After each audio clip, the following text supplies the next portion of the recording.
Neck training is composed out of 4 main movements: neck flexion, neck extension, lateral flexion, and neck rotations.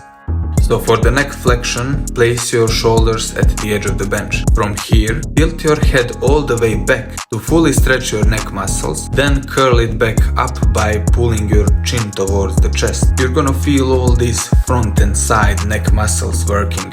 At the top of each rep, get your chin tucked in to fully contract your neck muscles. To make it more challenging, you can apply pressure with your hands, and once it becomes way too easy, you can start adding weights by placing a plate on top of your head.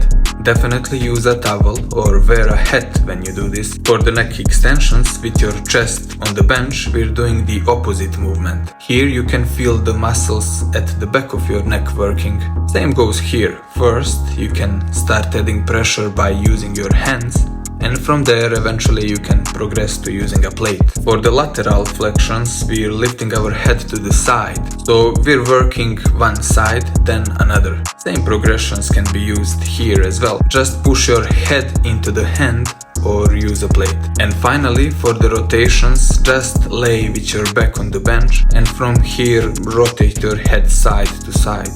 You can also do the same thing on the other side. Adding resistance to this movement also involves your hand pushing against your head. However, here we cannot really add extra weights, but what you can do is use a resistance band. It would be smart to use a towel or a hat when you're doing this, as resistance bands can be extremely uncomfortable for your skin. You can perform all these movements with the bands.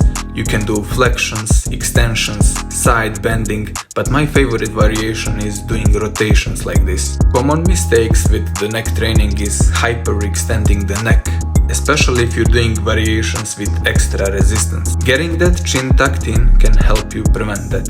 Another mistake is using momentum or having your abs do most of the work. Try to control the movement as much as you can. There's no need to flex your abs like crazy. Even though they are going to be engaged a little bit, focus on your neck primarily. And finally, avoid training your neck to failure. You don't have to push yourself way too hard, because first of all, it's really not that hard to grow your neck. And second, you don't want to mess with your neck. That could be some really nasty injury. We don't want that. So don't push yourself way too hard on this. Take your time to focus on the easiest variations until you don't master them. And let's grow some thick necks.